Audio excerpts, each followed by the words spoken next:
Hello, good morning. आप सभी का अपना प्यारा सा चैनल सत्या क्लास में स्वागत है। हम आशा करते हैं कि आप सभी एग्जाम की तैयारी अच्छे तरीके से कर रहे होंगे और काफ़ी मेहनत और लगन से कर रहे होंगे। मैं आपका एग्जाम के सहयोगी एग्जाम में सहायता प्रदान करने के लिए आपके लिए कुछ महत्वपूर्ण प्रश्न लेके आया हूँ, ताकि आपको समझने में और एग्जाम की तैयारी करने में थोड़ी आसानी हो। अभी हम साइंस की फिजिक्स की क्वेश्चन क्लियर कर रहे हैं, फिर केमिस्ट्री करेंगे, फिर हिंदी, फिर संस्कृत की कुछ कहानियां हैं जो हम क्लियर कर लेंगे। तो हम आज लेके आए हैं विद्युत धारा की प्रबलता। हम इसके पिछले वीडियो में विद्युत धारा पढ़े थे कि विद्युत धारा क्या है, ओम का नियम पढ़े थे। आज हम सब जानेंगे कि प्रतिरोध क्या है, विद्युत धारा की प्रबलता क्या है, आमीटर और वोल्टमीटर क्या है। ये सब क्वेश्चन जो भी हैं सभी महत्वपूर्ण है। कोई जरूरी नहीं है कि कौन से क्वेश्चन किस बार पूछ दे, बट आपको इतना तैयार जरूर रहना है कि कोई भी क्वेश्चन पूछे तो हिचकिचाना नहीं है और उसका आंसर अच्छी तरीके से देना। चलिए हम स्टार्ट करते हैं।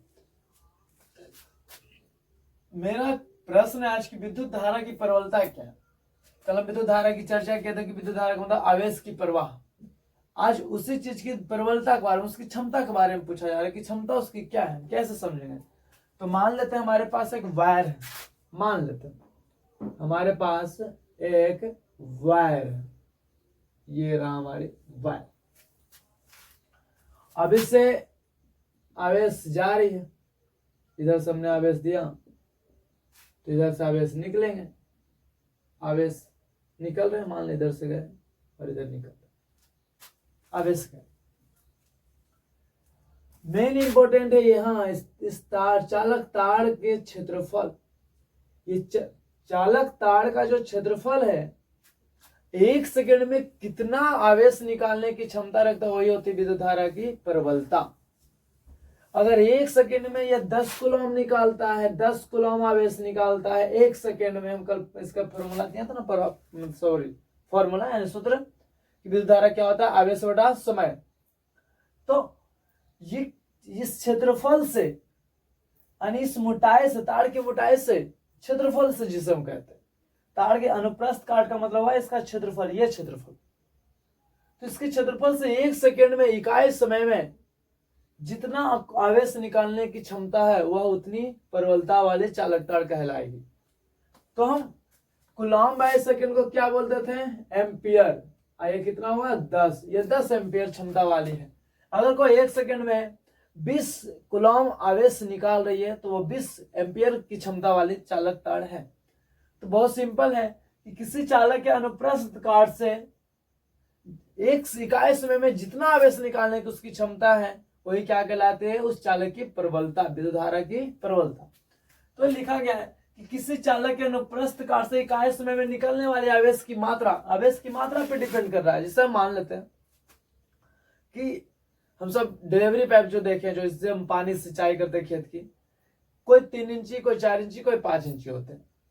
3 इंची होते हैं जो पानी को अपने अंदर से मान लेते हैं पर सेकंड, है ना, पर सेकंड मान लेते हैं 3 लीटर निकालती है। पर सेकंड कितना निकालती है, 3 लीटर पर सेकंड। पानी कितना बाहर फेंकते हैं अपने मुंह से, 3 लीटर। यहाँ पे ये 3 इंची का था। मान लेते हैं कोई और है जो 4 इंची का पाइप है, इसका मतलब 4 लीटर पर सेकंड पानी निकालेगी। मोटा मोटी मान लेते हैं कि 1 सेकंड में 1 लीटर पानी निकालते हैं 1 इंची का पाइप। इसकी क्षमता 4 लीटर वाली हो सकती है, या 4 इंची में बोलते हैं। ये हो गई 5, यानी 1 सेकंड में 5 लीटर की पानी है ना, 5 लीटर पानी निकालेगी 1 सेकंड में। तो इसकी क्षमता है, ये इसकी प्रबलता है।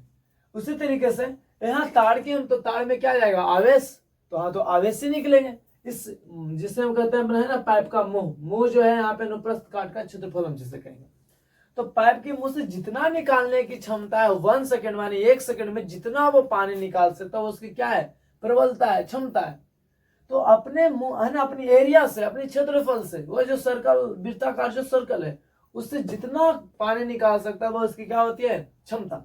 वही तो लिखा गया कि किसी चालक के अनुप्रस्थ काट से इकाई समय में, इकाई का मतलब 1 सेकंड में, है ना, मान लेते हैं यहाँ पे सेकंड लिख देते हैं, इकाई 1 सेकंड में निकालने वाले आवेश की मात्रा, कितना आवेश निकाला वही आवेश की मात्रा क्या कहलाती है, किसी विद्युत चालक की परवलता। दूसरे भाषा में हमने लिखा है कि इकाई समय में जितना आवेश की मात्रा चालक के, जितना आवेश, इकाई समय का मतलब एक है ना, इकाई का मतलब एक, इकाई एक समय में, इकाई समय में जितना आवेश की मात्रा, जितना आवेश की मात्रा चालक के अनुप्रस्थ काट से निकलेगा, यानी इससे जितना आवेश की मात्रा निकलेगा वह मात्रा उस चालक की परवलता कहलाएगी। जितना मात्रा निकलेगी वही हिसाब से उसकी क्या कहलाएगी, परवलता कहलाएगी। और वास्तविक तो यह है कि विद्युत धारा की चालकता की परवलता, विद्युत धारा की परवलता का SI मात्रक, विद्युत धारा का SI का विद्युत धारा की परवलता का SI मात्रक एम्पियर होता है। और हमने कल भी एम्पियर को डिफाइन किया था कि अगर एक कूलॉम आवेश एक सेकेंड में, अगर कोई अनुप्रस्थ काट से निकलता है एक सेकेंड में एक कूलॉम आवेश, तो वह कितना एम्पियर कहलाएगी, 1 एम्पियर।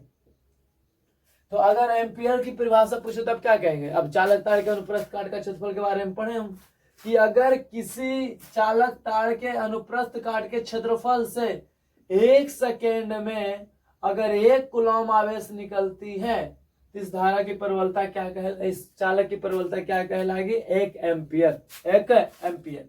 तो आप 1 एम्पियर की परिभाषा बहुत आसानी से दे सकते हैं अगर इसे समझ में आया होगा। 1 कूलॉम 1 सेकेंड में। अब निकलेगा कहां से, वो क्षेत्रफल से। किसके क्षेत्रफल से, तो चालक के क्षेत्रफल से। तो किसी चालक की क्षमता या परवलता 1 एम्पियर तब कहलाती है जब वह उस चालक के अनुप्रस्थ काट से, उस चालक के अनुप्रस्थ काट से 1 सेकेंड में 1 कूलॉम आवेश निकालने की क्षमता हो। उस चालक को हम कितने एम्पियर वाले समझते हैं, 1 एम्पियर वाले। अगर 1 सेकेंड में 10 से कूलॉम आवेश निकाल रहे तो वो कितनी क्षमता वाली है, 10 एम्पियर वाली। अंडरस्टैंड। आगे बढ़ते यहाँ पे कभी कभी क्वेश्चन होते हैं कि विद्युत परिपथ से आप क्या समझते हैं। तो पथ मतलब रास्ता, पथ मतलब रास्ता। विद्युत जिस रास्ते से जा रही है उसे विद्युत परिपथ कहेंगे। जैसे मान लें इस पॉइंट पर और इस पॉइंट पर A से B तक जाना, तो यहाँ एल्युमिनियम की वायर लिए, तो एल्युमिनियम की वायर इसके लिए आवेश को जाने का क्या है, रास्ता है। तो एक बिंदु से दूसरे बिंदु तक ले जाने वाले रास्ता, जिस रास्ता से आवेश जा रहे उससे हम क्या कहेंगे, विद्युत परिपथ। याद रखिएगा, आवेश जिस रास्ते से जाती है, जिस रास्ते से होकर जाती है या जाती है, उस रास्ते को हम विद्युत परिपथ का नाम देते हैं, विद्युत परिपथ कहते हैं। एक बिंदु से दूसरे बिंदु तक आवेश की गति करना क्या कहलाता है, चालन। आवेश का चालन कहलाता है। आगा क्वेश्चन हम सबका अगला क्वेश्चन है प्रतिरोध। प्रतिरोध पहले समझेंगे तब आमीटर और वोल्ट मीटर समझने में आसानी होगी। तो हम सब प्रतिरोध समझते हैं कि प्रतिरोध है क्या।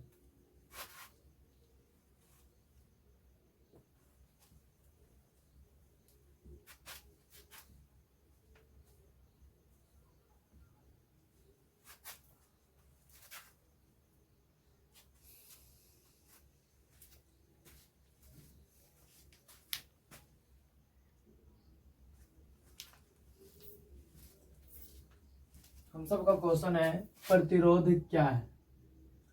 प्रतिरोध क्या है।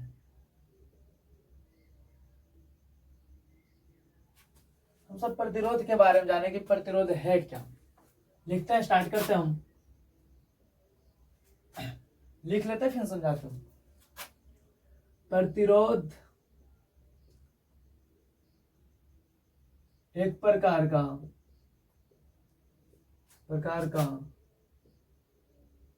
चालक का गुण है। यह है जो एक प्रकार का गुण है, और किसका गुण है, वो चालक का ही गुण है। यह गुण,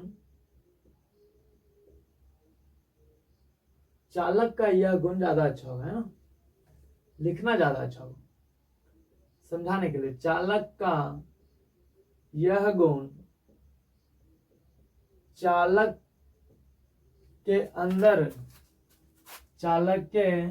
अंदर से प्रवाहित होने वाले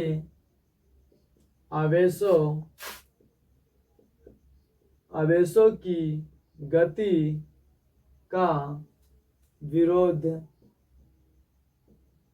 करता है। चालक के ऐसे गुण को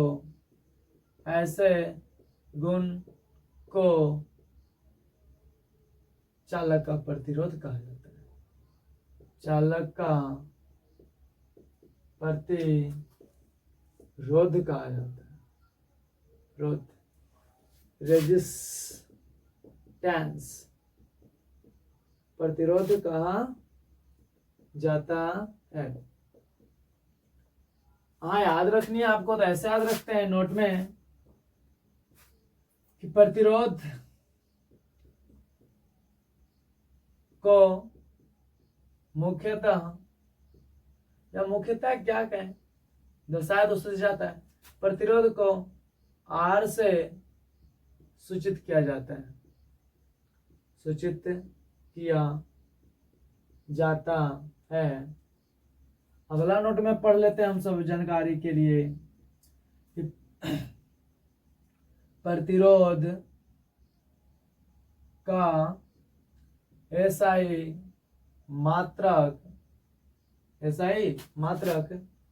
ओम होता है।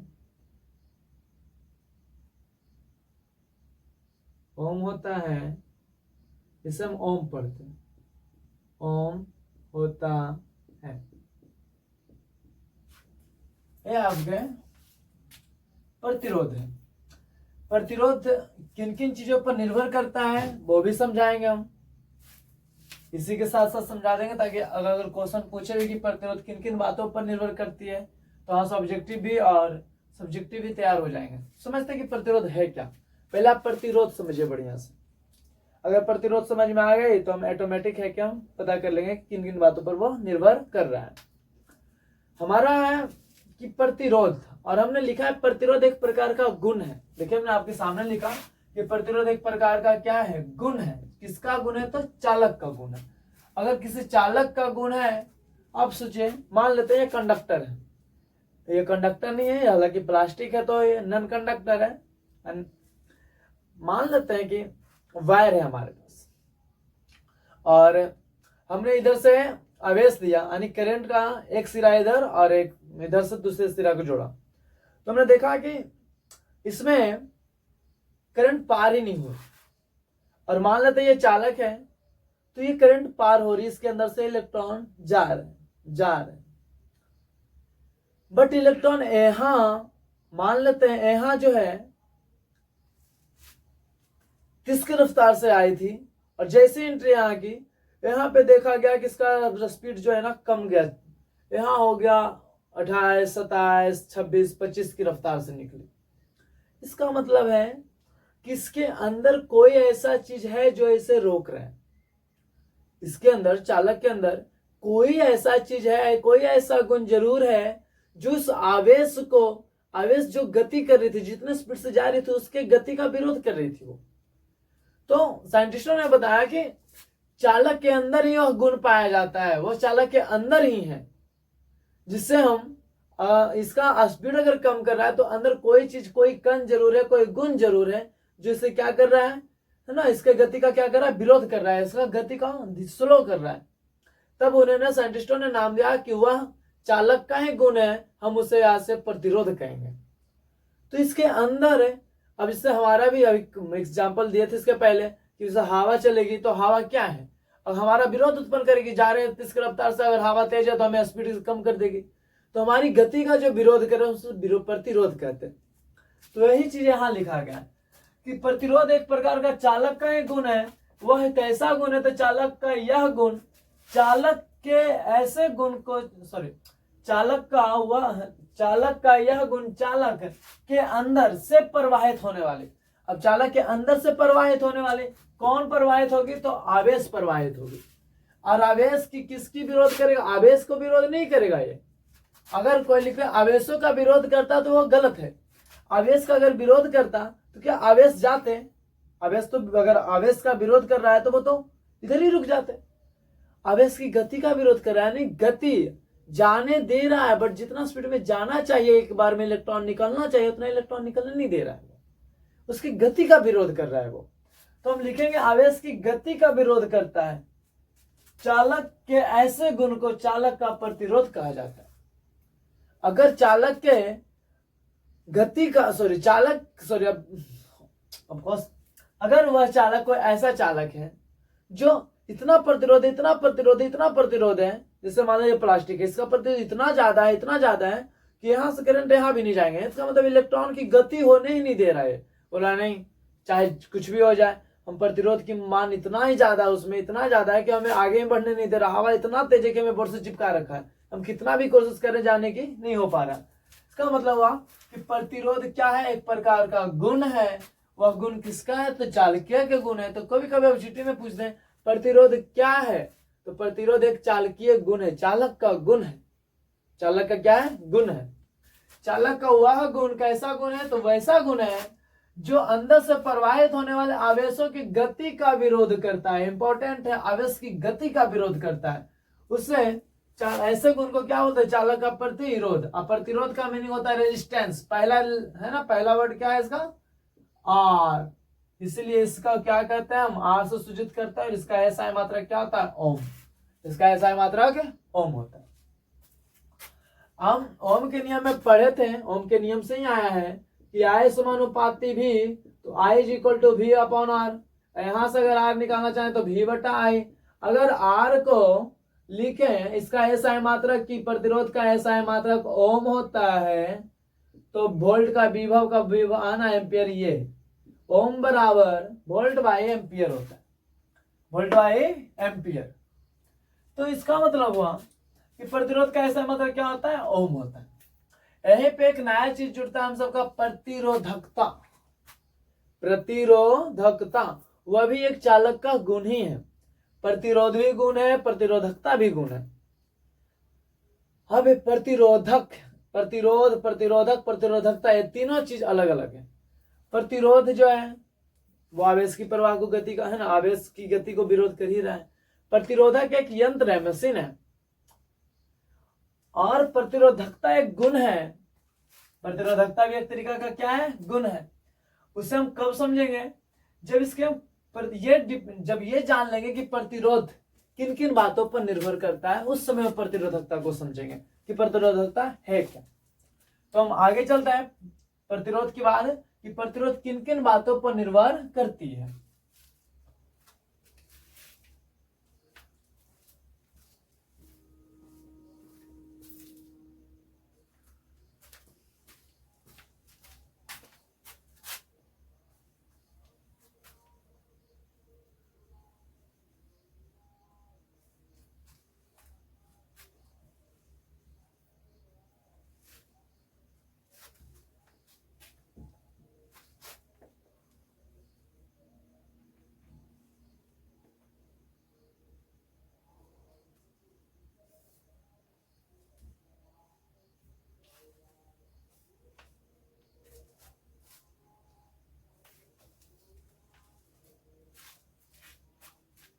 प्रतिरोध किन किन बातों पर निर्भर करती है, प्रतिरोध किन किन बातों पर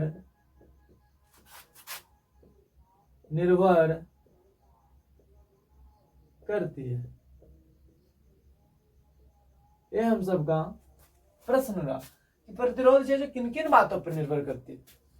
हमें प्रतिरोध किन किन बातों पर निर्भर करती है, ये हम सबको ज्यादातर ऑब्जेक्टिव में पूछती है।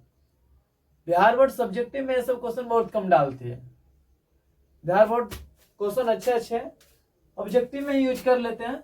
सब्जेक्टिव में तो बस हर एक साल जो पूछे जा रहे हैं उसी चीज को रिपीट करते रहते हैं 2 साल 4 साल पीछे से। बट हाँ, ऑब्जेक्टिव में क्वेश्चन अच्छे डालते हैं।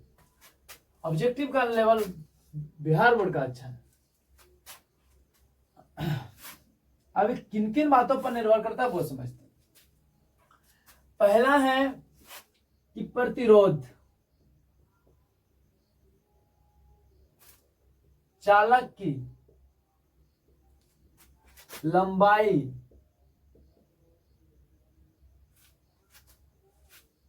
प्रतिरोध चालक की, ऐसे पॉइंट बना देते हैं ना समझने के लिए।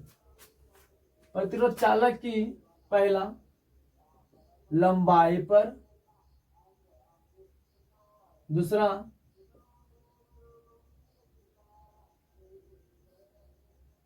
चालक की अनुप्रस्थ काट के क्षेत्रफल पे, अनुप्रस्थ काट की क्षेत्रफल पे, तीसरा चालक की उससे क्या बोलते हैं, प्रकृति पे, चालक की प्रकृति पे यानी गुण पे,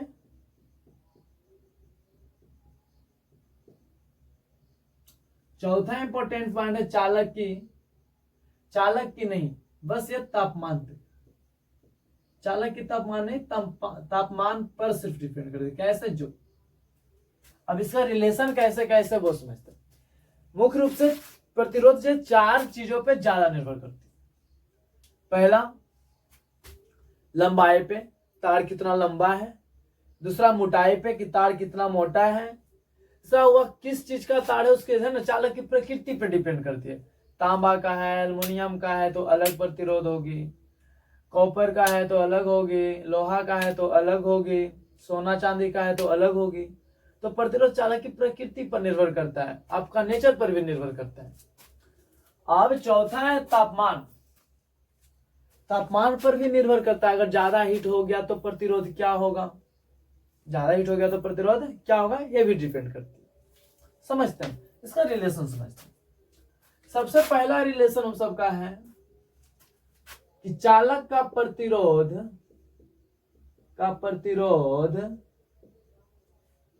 प्रतिरोध चालक के लंबाई का समानुपाती होता है, समानुपाती होता है।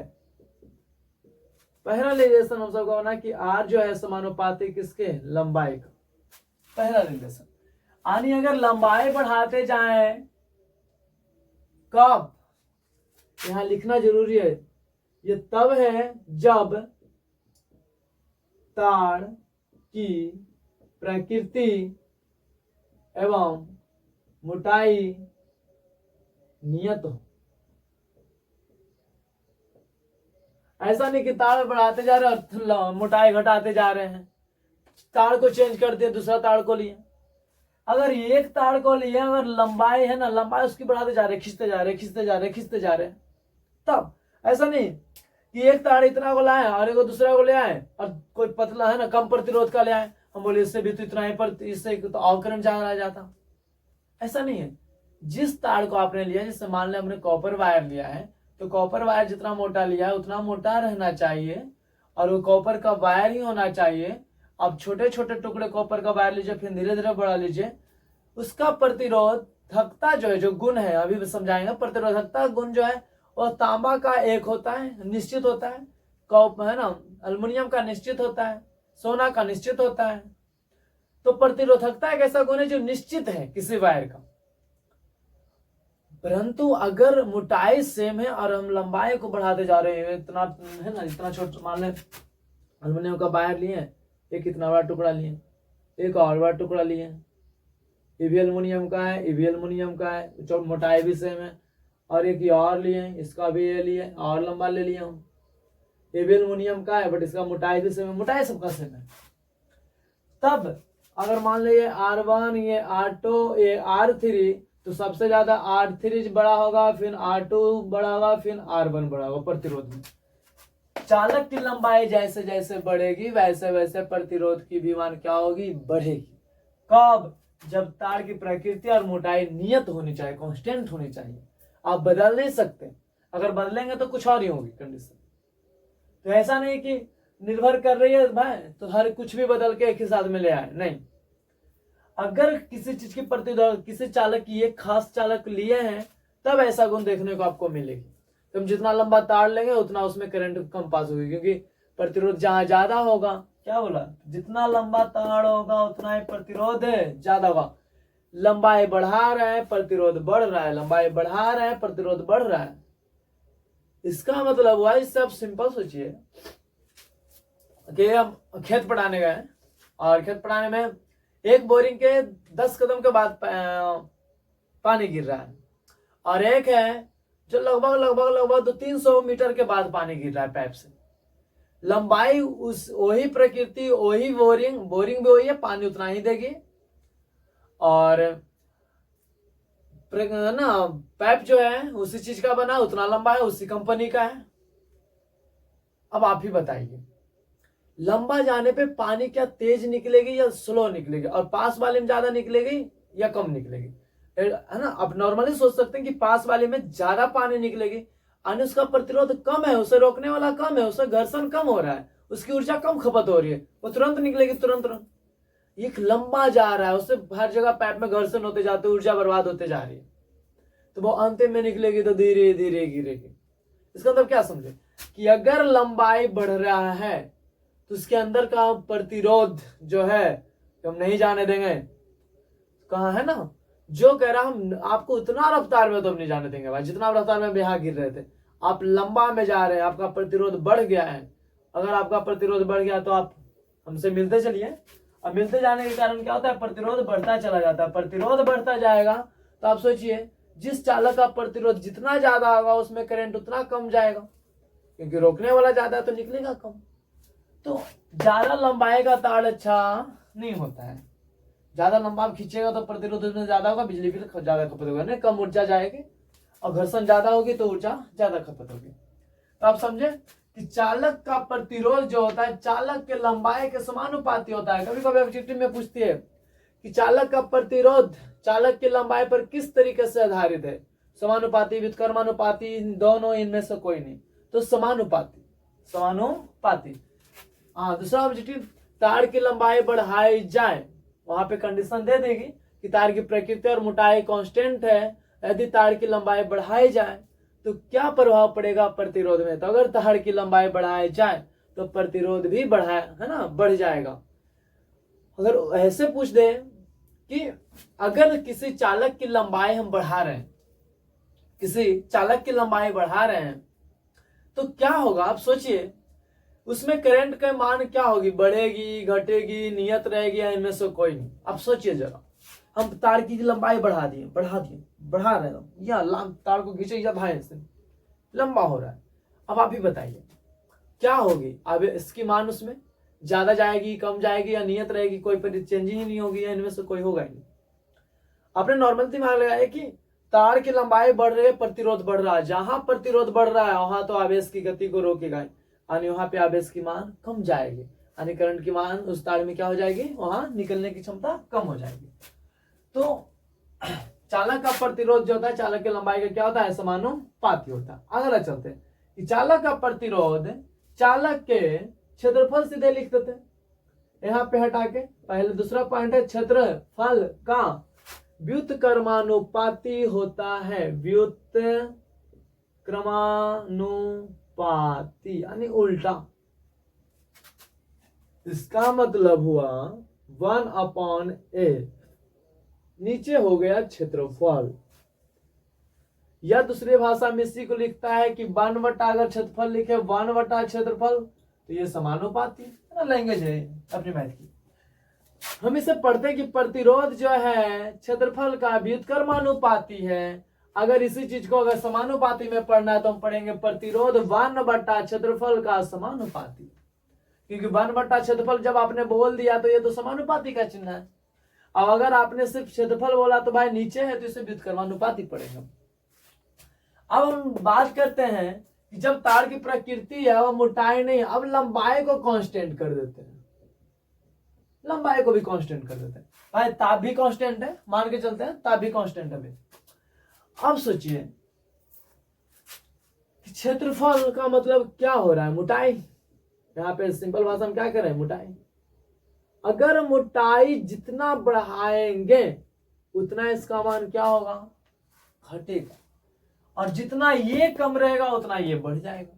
उल्टा का मतलब तो यही है, अगर ये बढ़ा तो ये कम, ये बढ़ा तो ये कम, ये कम तो ये ज्यादा, ये ज्यादा तो ये कम। यानी जितना मोटा तार लेंगे उतना प्रतिरोध कम होगा, और जितना प्रतिरोध कम होगा उतना ज्यादा करंट उसमें जाएगी उस तार में। तो कहने का मतलब हुआ कि चालक का प्रतिरोध अनुप्रस्थ काट के क्षेत्रफल पर किस तरीका डिपेंड करते, तो व्युत्क्रमानुपाती डिपेंड करती। अगर 1 बटा क्षेत्रफल लिख दिया तो समानुपाती लिखिए। अगर एक क्वेश्चन है कि कोई चालक तार है हमारे पास, कोई चालक तार है, हमने उसी सेम चीज का है, मैंने पतला लिया, लंबाई सेम है, एक मैंने इतना मोटा लिया, थोड़ा मोटा लिया, और एक मैंने और मोटा लिया, ऐसे R1 लिखा, R2 लिखा, R3 लिखा। इसकी मोटाई ज्यादा है, मोटाई ज्यादा तो प्रतिरोध कम, यानी सबसे कम। ये थोड़ा ज्यादा, यानी इसकी मोटाई कम है, इसका मतलब प्रतिरोध का मान सबसे ज्यादा इसका है, फिर इसका है, फिर इसका है। प्रतिरोध का मान, मगर I का मान करें विद्युत धारा की मान, तो विद्युत धारा इसमें सबसे ज्यादा पार होगी, फिर इसमें कम पार होगी, फिर इसमें कम पार होगी, तो ये सबसे ज्यादा हो जाएगी। विद्युत धारा प्रतिरोध का उल्टा चलती है। प्रतिरोधकता और चालकता दोनों एक दूसरे की क्या है, अपोजिट है। जिसकी प्रतिरोधकता ज्यादा है, यानी प्रतिरोध जिसमें ज्यादा है, उसमें आवेश की गति बहुत कम होगी, यानी चालकता कम होगी। और जिसमें प्रतिरोध की मान बहुत कम है, उसमें चालकता की मान बहुत ज्यादा होगी। समझ में आए? तो हमें ज्यादा मोटा तार लेना ज्यादा अच्छी बात है, क्योंकि मोटाई ज्यादा होगा तो प्रतिरोध कम होगा, इसलिए हम मोटा तार को सिलेक्ट करना ज्यादा पसंद करते हैं कि मोटा वाला तार ले लो, ज्यादा अच्छा रहेगा। और दूसरी बात, गलने छलने में भी है ना कि मोटा तार रहेगा तो गलेगा भी नहीं, वो भी अच्छी है। सैनिक भी इसकी क्षमता ज्यादा है मोटा वाले तार को। चलिए आगे बढ़ते। तीसरा है प्रकृति। आप तो समझा दिए कि प्रकृति पर किस तरीके से, अगर तांबा का है तो और अच्छी है, कॉपर का है, सॉरी कॉपर तांबा सेम ही है, एल्युमिनियम है उससे थोड़ा बेकार है, सोना चांदी का है और अच्छी है। इसका मतलब उसका प्रतिरोधकता कम है, प्रतिरोध उसमें कम है। प्रतिरोध का मान क्या है, कम है, -10 पे पावर 8, -10 पे पावर 9, इस तरीके से होते हैं, प्रतिरोध कम होते हैं, इसलिए उसमें चालकता बहुत अधिक होती है। तो तार की प्रकृति पर है ना, तो समझ में आया। चौथा है तापमान। तापमान पे प्रतिरोध जिस तरीके, अगर किसी चालक का तापमान बढ़ रहा है, यानी हीट बढ़ रहा है, हीट बढ़ता है, तो प्रतिरोध का मान बढ़ता है। गर्मी पाएगा ना, प्रतिरोध भी बढ़ जाता है, अब प्रतिरोध बढ़ जाता है तो करंट और कम जाती है। इसलिए चालक जैसे जैसे गर्म होते हैं ना, वैसे वैसे उसमें करंट की मान कम होती जाती है, क्योंकि प्रतिरोध बढ़ जाता है। और जिसका प्रतिरोध बढ़ेगा उसकी चालकता तो ऑटोमेटिक कम जाएगी। तो पूछता है कि किसी चालक तार को अगर गर्म किया जाए तो उसमें विद्युत धारा की मान पर क्या प्रभाव पड़ेगी। विद्युत धारा का मान ऑटोमेटिक घट जाएगी, क्योंकि विद्युत धारा का मान इसलिए घट जाएगा क्योंकि प्रतिरोध बढ़ रहा है। अब प्रतिरोध बढ़ रहा है तो विद्युत धारा, आवेश की चाल क्या हो जाएगी, उसमें कम जाएगी, और आवेश की चाल है तो विद्युत धारा कहला रही है। तो विद्युत धारा का मान क्या होगा। हमारे पास एक ऐसा चीज है जिससे ताप बढ़ाने पर उसकी प्रतिरोध घटती है और उसमें चालकता बढ़ती है, जिसे हम अर्धचालक बोलते हैं, सेमीकंडक्टर। सेमीकंडक्टर एक ऐसा हमारे पास एलिमेंट है जिसे गर्म करने पर वो जैसे जैसे टेम्परेचर उसका बढ़ता है, उसका रेजिस्टेंस प्रतिरोध घटता है, और जैसे जैसे प्रतिरोध घटता है उसका करंट का मान और बढ़ता है, इसलिए वो जितना गर्म होता है वो उतना अच्छा चलता है। तो ये हुए कि प्रतिरोध किन किन बातों पर निर्भर करती है, समझ में आई आपको। तो प्रतिरोध ये 4 बातों पर निर्भर करती है, सब ध्यान में रखें। जय हिंद।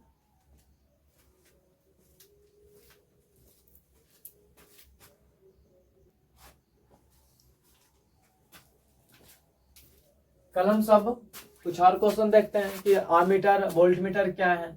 आमीटर वोल्ट मीटर समझाने से पहले आपको हम शंट के बारे में समझाएंगे, ताकि आपको आमीटर और वोल्ट मीटर थोड़ा अच्छे से समझ में आए। कि पहले हम शंट समझेंगे कि वो शंट है क्या। शंट जब हम समझ लेंगे, शंट थोड़ी सी छोटी सी टॉपिक है, मुश्किल से 2-4 मिनट लगेंगे। अगर उसे हम समझ लेंगे तो आमीटर और वोल्ट मीटर कैसे बनते हैं उसके बारे में जान लेंगे, कि आमीटर का काम क्या था, वोल्ट मीटर का काम क्या था, हम डिटेल से थोड़ा जान लेंगे। ऐसे तो बुक में लिखती है कि आमीटर एक ऐसी युक्ति है जो विद्युत धारा की प्रबलता मापती है, और वोल्ट मीटर विभव को मापती है। ए से लिखते हैं, एगो को भी से लिखते हैं, श्रेणी क्रम में, समांतर क्रम में। वास्तव में इसमें बनाते कैसे हम ये जानेंगे, थोड़ा सा डिटेल से जानेंगे आमीटर वोल्ट मीटर। उसके बाद विद्युत धारा के उसमें यह प्रभाव पढ़ लेंगे, क्योंकि कभी कभी उसकी भी ऑब्जेक्टिव रहती है। फिर इस चैप्टर की फॉर्मूले, तब हम 5वें चैप्टर की एंट्री करेंगे।